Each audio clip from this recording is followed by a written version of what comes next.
तो hello friends, welcome back to our YouTube channel ITI Step Forward. तो friends, आप सभी को पता होगा जो हमारी सीआईटीएस काउंसलिंग प्रोसेस है 2025-26 एडमिशन के लिए, तो वो स्टार्ट हो चुकी है।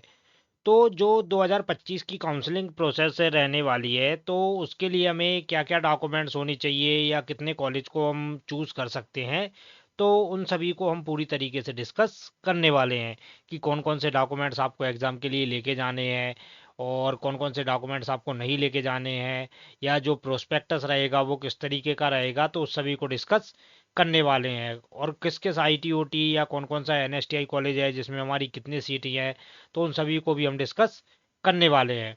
तो आप सभी से रिक्वेस्ट है, वीडियो को लाइक करके चैनल को सब्सक्राइब पक्का से कर लें। तो सबसे पहले तो हम बात करने वाले हैं कि जो रिवाइज, ये आप देख सकते हैं ये क्या लिखा है, हमारा रिवाइज्ड सीट मैट्रिक्स। तो सीआईटीएस ने क्या किया है, रिवाइज्ड सीट मैट्रिक्स दिया है। तो इसको हम सबसे पहले देख लेते हैं, उसके बाद हम वो हमारा प्रोस्पेक्टस हो गया या हमारी काउंसलिंग एंड एडमिशन जो प्रोसेस रहेगी, SOP for CITS counselling.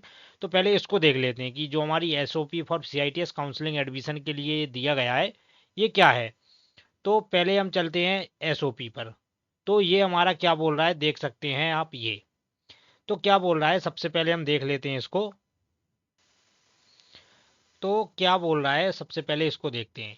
Admission counselling and physical document verification. तो जो आपकी एडमिशन काउंसलिंग रहेगी और फिजिकल डॉक्यूमेंट वेरिफिकेशन रहेगा, तो इसको हम पढ़ लेते हैं।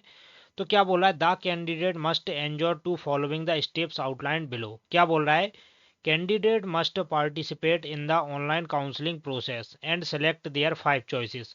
तो सबसे पहला पॉइंट बोल रहा है 5 चॉइसेस, मतलब आप 5 कॉलेज, कोई भी 5 एनएसटीआई कॉलेज आप चूज कर सकते हैं। जो भी आपको फर्स्ट प्रेफरेंस देना है तो उसको आप फर्स्ट पे रख लीजिए, फिर उसके बाद आपकी सेकंड प्रेफरेंस, फिर आपकी थर्ड प्रेफरेंस, फिर फोर्थ और फिर फिफ्थ। इस प्रकार आप अपनी प्रेफरेंस रख सकते हैं। तो प्रेफरेंस के बारे में इसने पहले बताया है। दूसरा क्या बोल रहा है, seat allocation for candidates will be strictly based on merit list. Consider candidates choice of NSTI ITOC and seats ability. तो आपकी जो सीट अलॉट होगी, मतलब सीट अलॉट रहेगी, वो आपकी वो मेरिट लिस्ट के आधार पर रहेगी। मतलब जितने आपके एग्जाम में नंबर हैं उसके अकॉर्डिंग ही आपकी जो मेरिट लिस्ट है वो तैयार होगी। और क्या बोल रहा है, और आप अपनी एनएसटीआई और आईटीओटी की सीट की एबिलिटी भी चेक कर सकते हैं। थर्ड प्रोसेस क्या बोल रहा है, candidate must verified and confirm their selected institute during the counselling process before submitting the counselling fees. तो काउंसलिंग फीस सबमिट करने से पहले आपने जो भी इंस्टीट्यूट सेलेक्ट किए हैं, तो उसको आप पहले देख लें। क्योंकि जो आपकी फ़ीस वगैरह रहेगी, जैसे आपकी जितनी भी फ़ीस लगनी है 1000, तो वो आपकी रिफंडेबल नहीं है, मतलब आपकी रिफंड फ़ीस नहीं होगी। तो आप सभी को जब भी मतलब अपनी काउंसलिंग प्रोसेस स्टार्ट करनी है, तो सबसे पहले आपको ध्यान रखना है कि आपने जो फीस पे की है वो रिफंड नहीं होगी, और आपकी जो कॉलेज की एबिलिटी है वो भी आपको चेक करनी है। फोर्थ नंबर क्या बोल रहा है, candidate who have been allotted seat must attend the document verification process in the person at the nearest NSTI RDSD. तो जैसे ही आपको लगता है कि आपका जो आपने कॉलेज प्रेफरेंस दिया है उसमें आपका सीट अलॉट हो गया है, तो आपके लिए आपके नज़दीक जो भी एनएसटीआई है या आरडीएसडी का ऑफिस है, तो जैसे आपके नज़दीक जो भी एनएसटीआई, जैसे आप एग्जांपल में मान लीजिए आप कानपुर से हैं, मतलब आप कानपुर से हैं, तो आप कानपुर एनएसटीआई में जाके अपना डॉक्यूमेंट वेरिफिकेशन करा सकते हैं। जरूरी नहीं है कि आपका जिस कॉलेज में एडमिशन में नाम आया आप उसी कॉलेज में जाएं, आप किसी भी कॉलेज में जाके एडमिशन अपना करवा सकते हैं। फिर क्या बोल रहा है, failure to submit the required documents within a stipulated timeline will result in removal from the current round. तो क्या होगा, अगर जैसे आपका नाम आ गया है और अगर आप डॉक्यूमेंट वेरिफिकेशन करवाने के लिए नहीं गए हैं, तो आपकी सीट अलॉट नहीं होगी फर्स्ट राउंड के लिए। Will be move to the next round and the candidates will be move the next round. अगर आप फर्स्ट राउंड में किसी भी कारणवश आप एडमिशन कराने नहीं जा पाते हैं, तो जो आपका एडमिशन रहेगा वो दूसरे राउंड के लिए चला जाएगा, मतलब फिर आपको सेकंड काउंसलिंग का वेट करना पड़ेगा। तो इस बात का भी आपको ध्यान रखना है कि जब आपका नाम आ जाए तो आपको काउंसलिंग प्रोसेस के लिए जाना ही पड़ेगा। उसके बाद क्या बोल रहा है, ई number, appearing candidate must submit the undertaking provided in the prospectus at Annexure V at the time of physical document verification. Failure to submit the undertaken will result in the cancellation of admission. अब जो appearing candidates हैं, तो appearing candidates को क्या करना है कि जो हमारा एनेक्सर 5 है उसमें क्या दिया है, हमारा अंडरटेकिंग फॉर्म दिया है, तो वो अंडरटेकिंग फॉर्म आपको भरना है।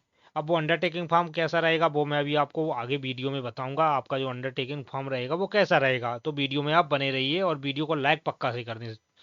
तो फिजिकल डॉक्यूमेंट वेरिफिकेशन रहेगा, उस टाइम आपको क्या ले जाना है, आपका अंडरटेकिंग फॉर्म ले जाना है। अगर आप अंडरटेकिंग फॉर्म नहीं ले जाते हैं तो जो आपका CITS का एडमिशन प्रोसीजर है वो कैंसिल कर दिया जाएगा, मतलब आपका जो एडमिशन है वो निरस्त रहेगा।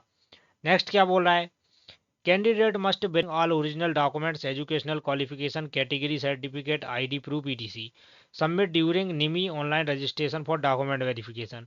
Provisional admission will be granted only for successful verification of this document. तो आपको जो डॉक्यूमेंट्स हैं वो डॉक्यूमेंट्स आपको अपने ओरिजिनल फॉर्म में लेके जाना है। ऐसा नहीं कि आप उसकी जेरोक्स लेके जा रहे हैं या फोटो कॉपी वगैरह लेके जा रहे हैं, तो ऐसा नहीं चलेगा।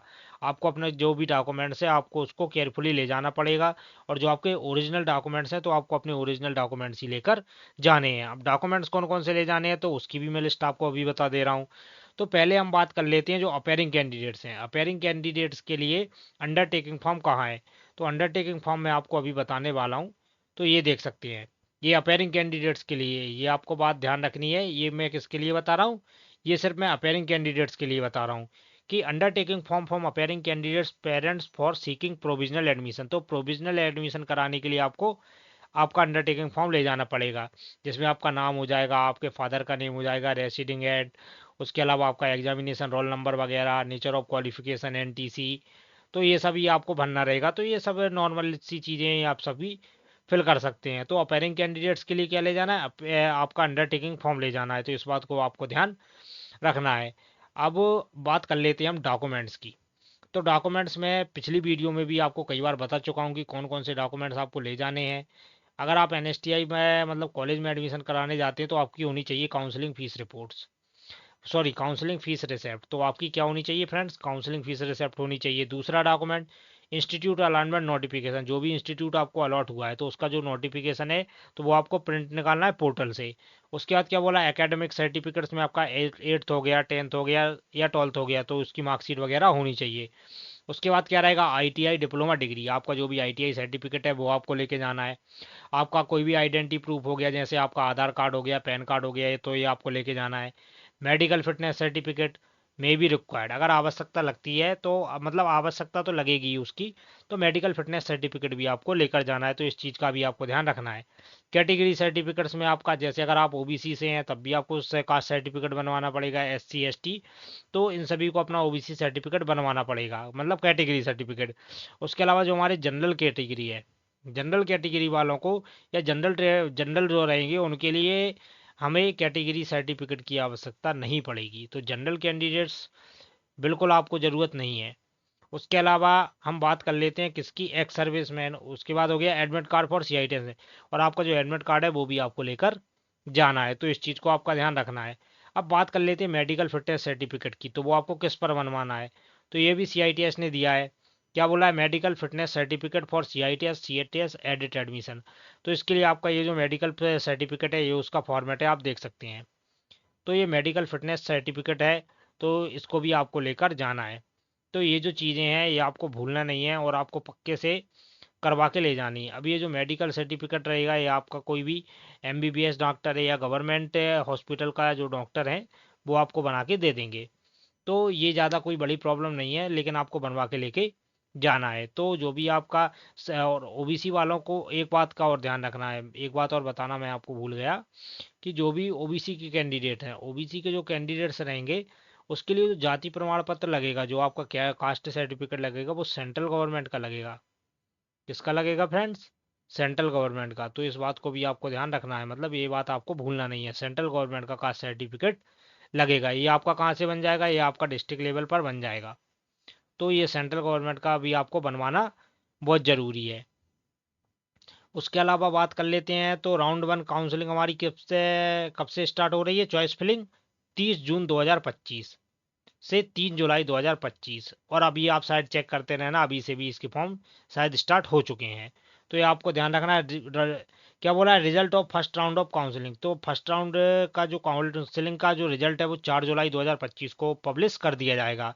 फिजिकल डॉक्यूमेंट वेरिफिकेशन आपका कब होगा? 7 जुलाई से 10 जुलाई के बीच में। तो अभी से आपको आपके डॉक्यूमेंट्स पूरी तरीके से क्लियर करके रखने हैं, क्योंकि जब अगर हम लेट हो जाते हैं तो जल्दी जल्दी में हमें ध्यान नहीं रहता है, तो जो भी आपके डॉक्यूमेंट्स हैं वो आपको पूरी तरीके से क्लियर रखने हैं।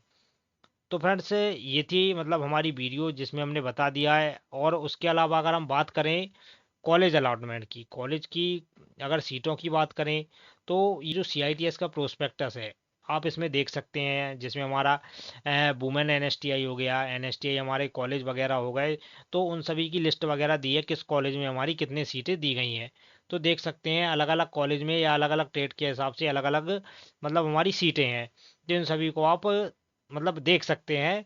मैं अभी वीडियो में ज़्यादा नहीं बता पा रहा हूँ, बाकी उसके अलावा जो भी आपको कमेंट्स रहता है या जो भी आपको डाउट्स रहता है तो आप हमें बिल्कुल बेझिझक कमेंट करके पूछ सकते हैं।